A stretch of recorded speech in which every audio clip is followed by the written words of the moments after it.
There are moments when cruelty disguises itself as celebration, when an invitation becomes a weapon, when a wedding transforms into a battlefield of old wounds. Marcus Bennett thought he had orchestrated the perfect revenge, inviting his ex-girlfriend to watch him marry someone else, someone younger, wealthier, everything he claimed she could never be. He wanted her to witness his triumph, to feel small in the grandeur of his new life. But what happened that day wasn't what anyone expected. What she revealed didn't just silence the room. It shattered the carefully constructed illusion Marcus had spent 3 years building. The envelope arrived on a Tuesday morning, cream-colored and expensive, the kind that announces importance before you even break the seal. Elena Morales stared at it on her kitchen counter for nearly an hour before opening it, her coffee growing cold in her hands. The embossed lettering caught the morning light as she finally reached for it with trembling fingers, already knowing somehow that whatever was inside would disrupt the careful peace she'd built over the past 3 years. When she finally broke the seal and unfolded the thick cardstock inside, the words seemed to blur and sharpen simultaneously, her brain refusing to process what her eyes were clearly seeing. Mr. Marcus Bennett and Ms. Vanessa Clark request the honor of your presence at their wedding celebration. She read it 3 times, then 4, then lost count. Then she laughed, not from joy, but from the absurdity of it all, from the sheer audacity required to send such an invitation. Marcus, her ex-boyfriend of 5 years, the man who had left her with nothing but debt and broken promises, was inviting her to his wedding. The cruelty of it was crystalline and precise, like a surgeon's blade designed to cut in exactly the right place to cause maximum damage without being overtly aggressive. This wasn't an olive branch or an attempt at closure, or even a misguided gesture of maturity. This was Marcus wanting an audience for his victory lap. Her best friend Rachel grabbed the invitation from her hands when she arrived that evening, her eyes scanning the elegant script with growing disbelief and fury. He can't be serious. Tell me this is some kind of sick joke. Tell me you're not actually considering this. Rachel's voice had that edge it got when she was trying very hard not to say what she really thought, which was probably something along the lines of Marcus being a manipulative narcissist who deserved to choke on his own privilege. Oh, he's serious, Elena said quietly, her voice carrying the weight of someone who had learned to recognize patterns in cruelty, who had studied the architecture of emotional violence the way scholars study ancient texts. She understood the gesture for exactly what it was. Not reconciliation, not maturity, but a man who needed witnesses to his transformation, who needed her specifically to see how far he'd climbed while she remained, in his mind, exactly where he'd left her, frozen in time like an insect in amber. They had met in college, 2 ambitious kids from working-class families who promised to build something together. Elena remembered those early days with the bittersweet clarity of someone looking at old photographs of a person who no longer exists.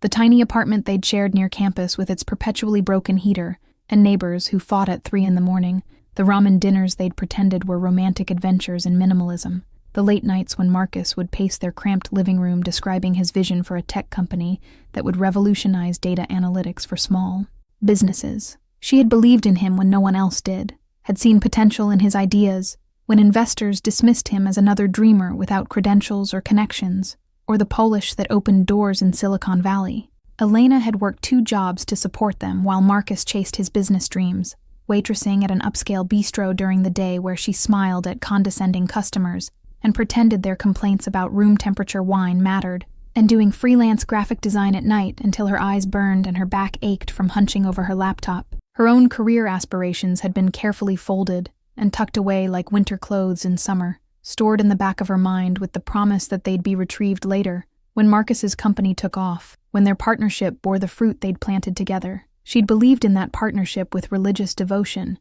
had believed that sacrifice now meant shared success later. She co-signed loans she couldn't afford, her signature binding her to debts that kept her awake at night, calculating interest rates and payment plans, her credit score dropping like a stone thrown into dark water. She postponed her own career ambitions to be his unpaid assistant, his therapist during moments of doubt, his cheerleader when potential investors walked away shaking their heads, his anchor when the world seemed determined to prove he'd fail. For 5 years, she had been the foundation he built himself upon, never asking for recognition because she believed they were building something together, that his success would become their success, that the pronouns would remain collective. She attended networking events where she was introduced as Marcus's girlfriend, rather than by her own name or accomplishments, and spent countless evenings reassuring him that his vision mattered, that his work had value, that success was coming even when the evidence suggested otherwise. She had made herself smaller so he could expand, had dimmed her own light so his could shine brighter,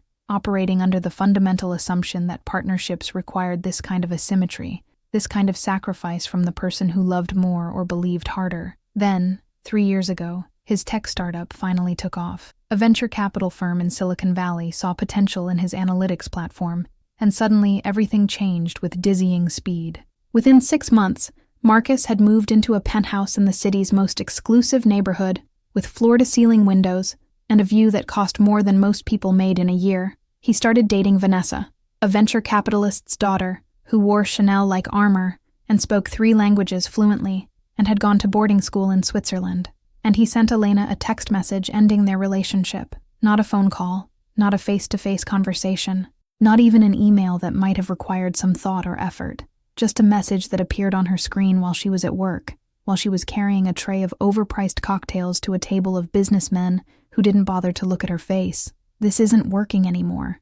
I need space to grow. She'd spent a year rebuilding herself from that demolition, piecing together a sense of identity that didn't revolve around someone else's dreams or validation. She'd gone back to school, finally pursued her own career in nonprofit communications, started therapy to understand why she'd made herself so dispensable, why she'd accepted crumbs and called them a feast.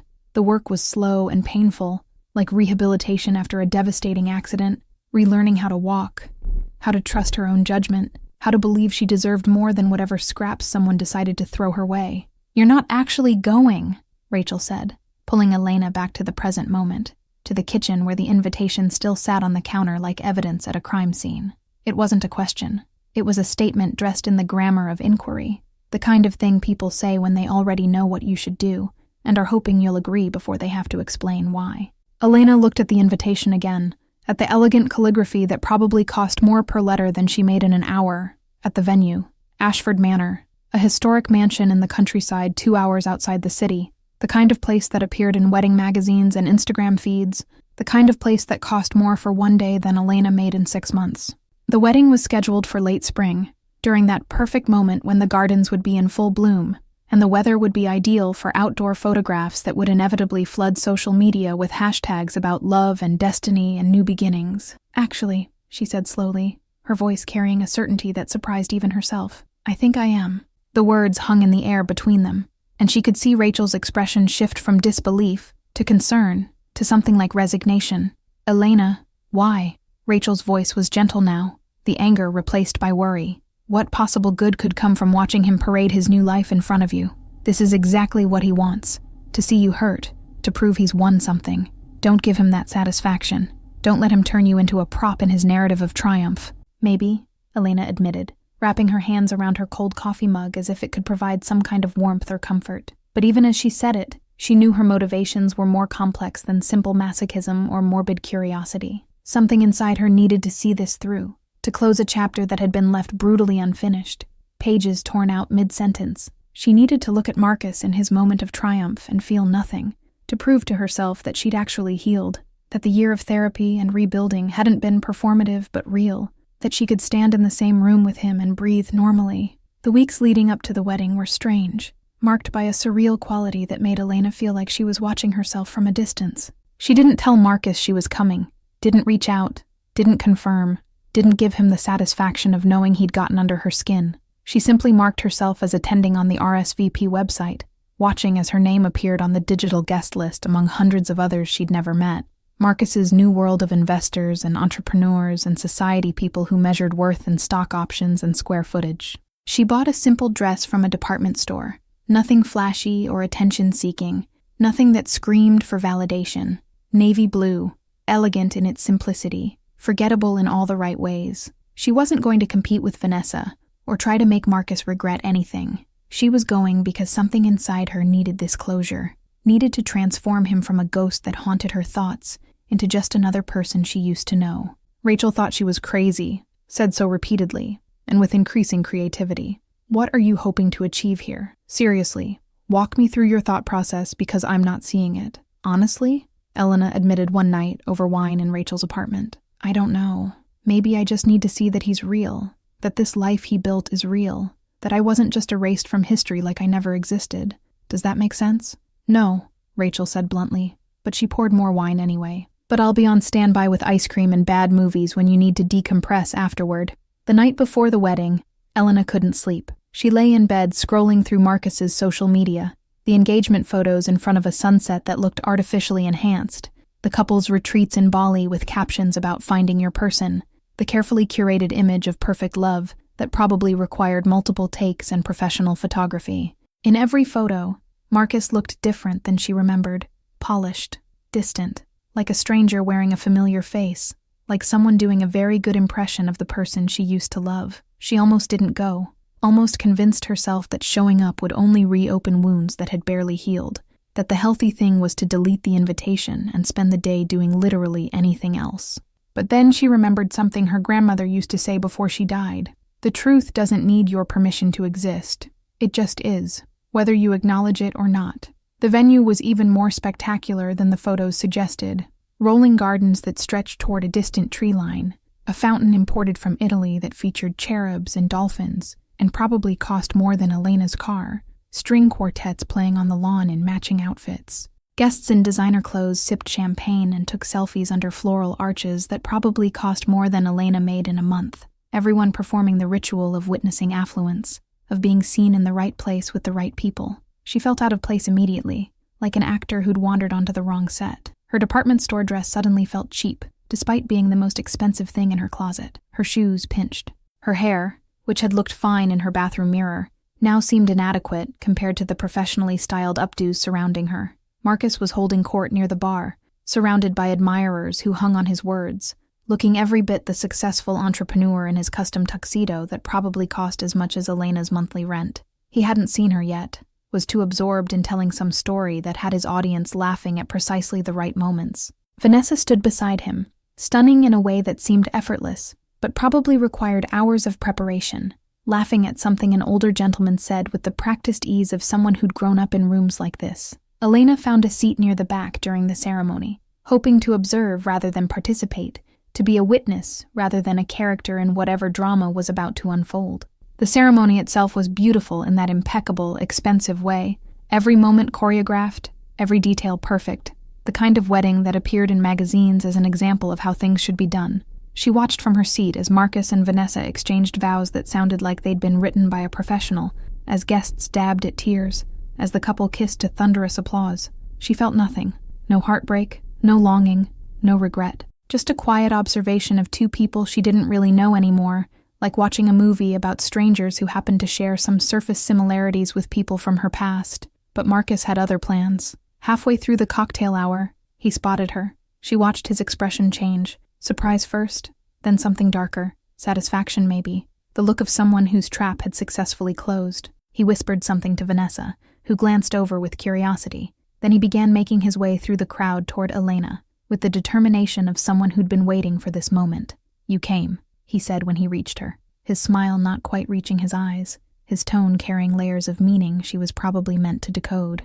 "You invited me," she replied evenly, keeping her voice neutral, refusing to give him whatever reaction he was fishing for. "I honestly didn't think you would." He gestured around at the gardens, the champagne, the beautiful people. "Pretty different from our college apartment, right? From ramen dinners and broken heaters." There it was, the first small cut, the reminder of what she didn't have, what she'd never been enough to deserve, the careful establishment of hierarchy and distance. "Congratulations, Marcus," Elena said simply, refusing to engage with the subtext.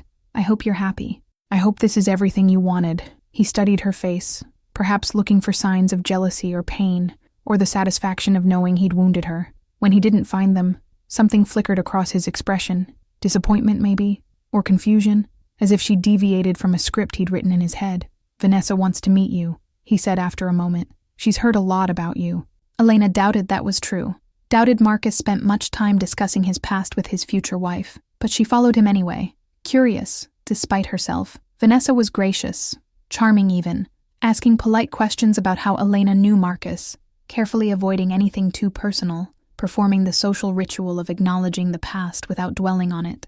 Elena recognized the performance. Vanessa was being kind to the ex-girlfriend as a display of confidence, of security, of having nothing to fear from someone who'd already lost. The reception was held in the mansion's grand ballroom, with crystal chandeliers that caught and fractured the light into tiny rainbows, a dance floor that gleamed like ice, tables draped in linens that probably cost more than Elena's entire wardrobe.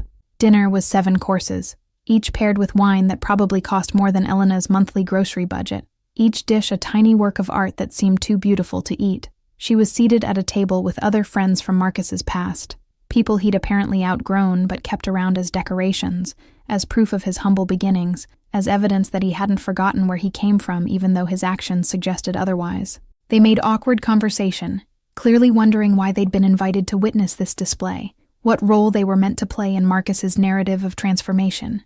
Then came the speeches. Marcus's best man told stories about their college days, carefully edited to make Marcus seem more heroic, more visionary than he'd actually been, stories that Elena remembered differently, but didn't have the platform to correct.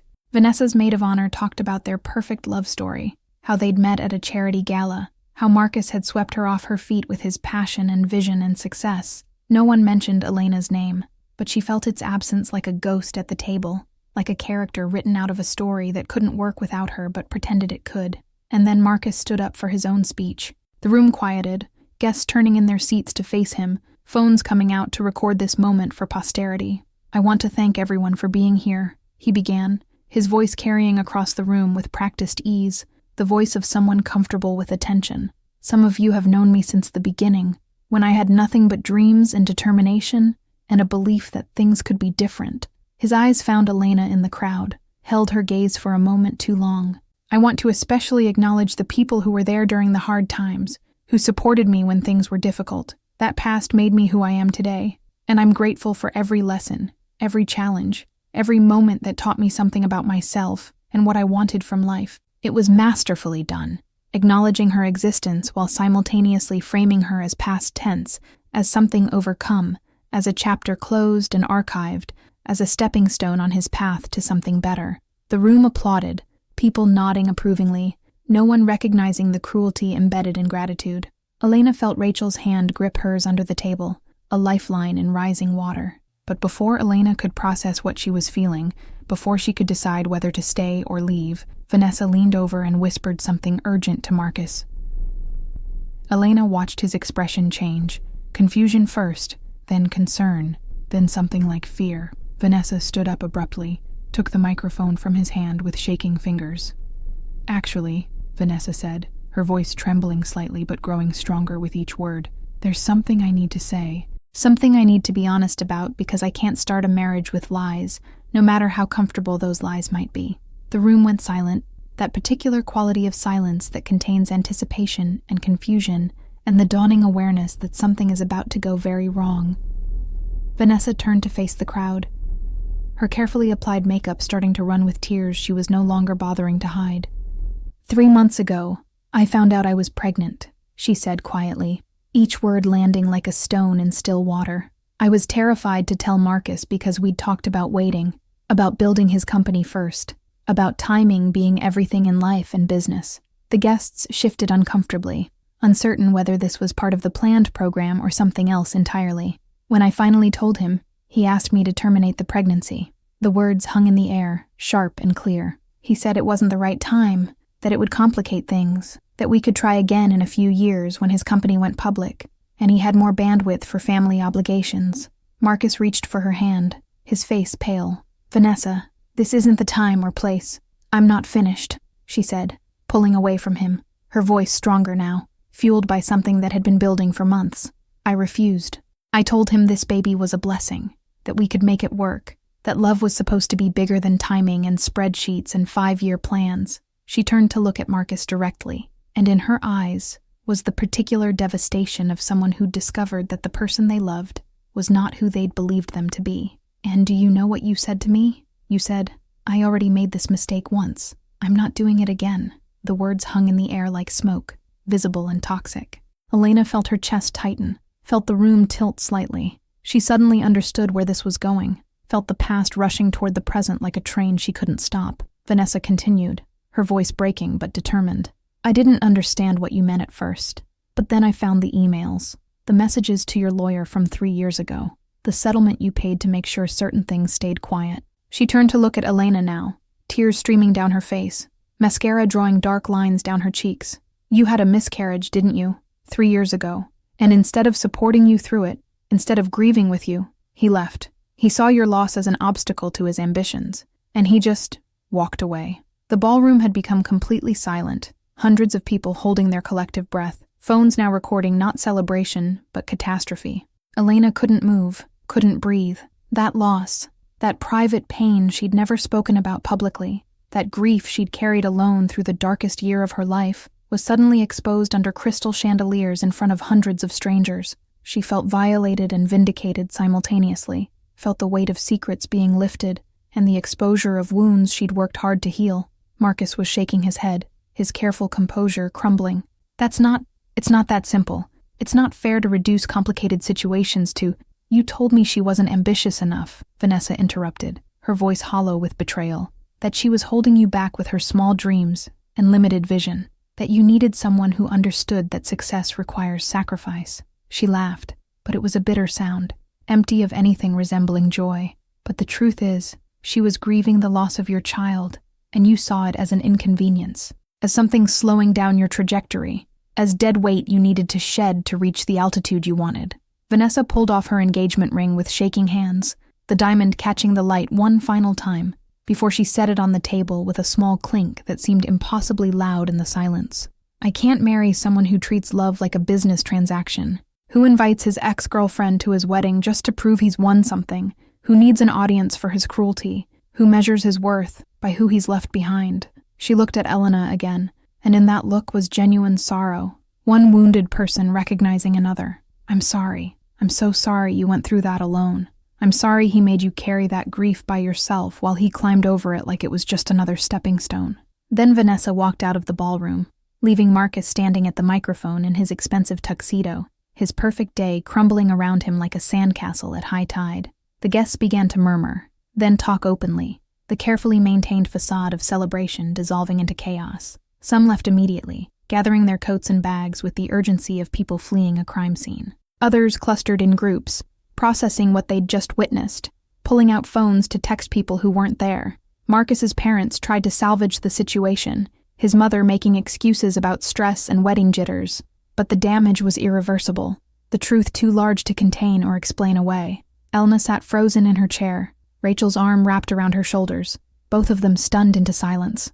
Before they could leave, Marcus appeared at their table. He looked destroyed, all his polish and confidence stripped away, revealing someone smaller and more desperate than the persona he'd projected. His carefully styled hair was disheveled from running his hands through it, his face pale beneath his tan.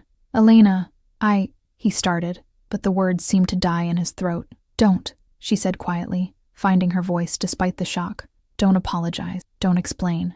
Don't try to make this about anything other than what it was. I never meant for any of this," he said desperately, his voice cracking. "I was young. I was scared. The company was just starting to get traction." "You made a choice," Elena interrupted, finally looking at him directly, seeing him clearly maybe for the first time. "You chose your ambition over a human being you claimed to love, over a child we created together, over decency and compassion and basic humanity." "I thought I was doing the right thing for both of us," he said weakly, the excuse sounding hollow even to his own ears.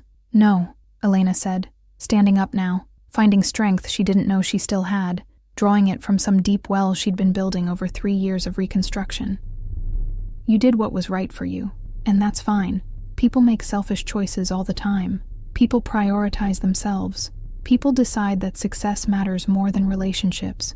But don't invite me here to watch you celebrate those choices. Don't parade your triumph in front of me and pretend it didn't cost anyone anything. Don't turn my grief into a prop in your narrative of transformation." She picked up her purse, ready to leave this place and never look back. "Did you tell her?" Marcus asked desperately, grasping at straws, looking for someone to blame besides himself. "Did you tell Vanessa about the miscarriage? Did you orchestrate this somehow?" Elena looked at him with something like pity, the kind of pity you feel for someone who still doesn't understand that consequences exist, that actions ripple outward in ways you can't control. "I've never met Vanessa before today, Marcus. I didn't tell her anything. I didn't need to." She moved past him toward the exit, Rachel close behind. The truth has a way of revealing itself, especially when people are paying attention, especially when you build your life on a foundation of discarded people and expect it to hold. She walked through the ballroom full of staring guests, past the expensive floral arrangements and crystal chandeliers, out into the cool evening air that felt like absolution. Rachel followed close behind. "Are you okay?" Elena took a deep breath, feeling something release in her chest. Not forgiveness exactly, not closure in any neat narrative sense, but maybe the beginning of real freedom, the kind that comes from seeing clearly, rather than hoping blindly. "Yeah," she said, surprised to find it was true. "I think I actually am." 6 months later, Elena never heard from Marcus again. She read about the canceled wedding in a society column that treated the whole affair like a scandal worthy of documentation, about Vanessa starting a non-profit for single mothers with the inheritance she'd received from her grandmother, about Marcus's company going through a difficult merger that threatened everything he'd built. She didn't feel satisfaction at his struggles, but she didn't feel sympathy either. She felt separate from it all, like watching news from a country she'd once visited, but no longer lived in, like reading about strangers in a newspaper. Her own life had continued, quietly, without drama. She'd gotten a promotion at work, her boss finally recognizing the quality she'd been contributing all along. She started therapy to process old wounds that the wedding had reopened, learning to distinguish between grief that belonged to her and shame that others had tried to give her. She began dating someone kind, someone who asked questions and actually listened to the answers, someone who treated her past as something that shaped her, rather than something that diminished her value. One day, she received a message through LinkedIn from Vanessa. The notification appeared on her phone during lunch, and for a moment, Elena considered deleting it without reading, but curiosity won out. "I know this might seem strange, but I wanted to thank you. Not for what happened. I know that must have been incredibly painful for you to have your private grief exposed like that, but for your dignity that day, for not retaliating or making things worse when you had every right to burn everything down. I learned more about strength from watching you walk away than from years of pretending to be strong myself. I hope you're building a life that makes you happy. You deserve that and more. V." Elena read the message several times before responding, weighing words carefully. "Thank you for your courage that day. It couldn't have been easy to choose truth over the comfortable lie, to walk away from what must have seemed like everything you wanted. I hope you're finding your way to something better than what almost was." She didn't mention Marcus. Neither did Vanessa. Some connections, Elena realized, weren't about the person who brought you together, but about recognizing yourself in someone else's struggle, about women who'd been used as stepping stones finding solidarity in their survival. 2 years after the wedding that wasn't, Elena received one more piece of correspondence from that chapter of her life, a handwritten letter, forwarded through her old address, the envelope worn from travel. "Elena, I don't expect you to read this. I don't expect forgiveness or even acknowledgement. But I needed to write it anyway because living with myself has become increasingly difficult, and maybe confession offers some relief even when absolution isn't possible. You were right about everything. I built my success on a foundation of discarded people and justified it by calling it ambition, by telling myself that winners make hard choices and losers make excuses. I told myself that leaving you was about growth, about becoming the person I was meant to be, but it was really about fear that loving you, supporting you through grief, being a father, would cost me the life I thought I deserved. I'm not asking for anything. I don't have the right to ask for anything. I just needed you to know that I understand now what I destroyed. Not just you and me, but the person I could have been if I'd chosen differently, if I'd measured success by who I was, rather than what I had. I hope you've found peace. I'm still looking for mine, and I'm starting to think I never will. Marcus." Elena held the letter for a long time, watching the afternoon sun slant through her apartment windows.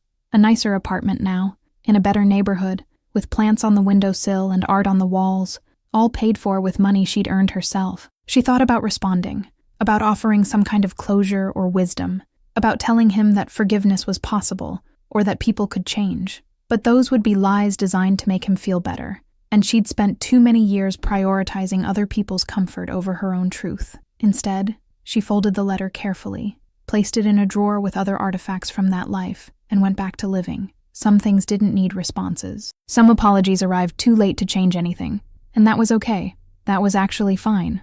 Elena never got her apology at the wedding. She didn't expose Marcus or sabotage his happiness or orchestrate some elaborate revenge. She simply existed in her truth while his carefully constructed lies collapsed under their own weight, while the foundation he'd built on cruelty and abandonment finally cracked and gave way. Years later, people who were there still talk about that day, not as gossip, but as a reminder that cruelty always has a cost, even when it's disguised as success, even when it's wrapped in expensive paper and celebrated in grand ballrooms.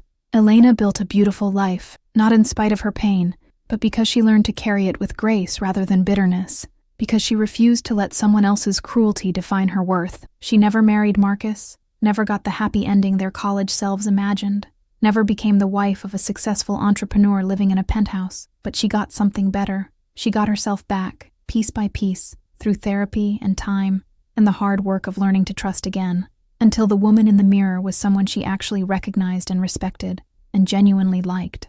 That, it turned out, was worth more than any wedding, more valuable than any diamond ring, more precious than any carefully staged photograph of perfect love.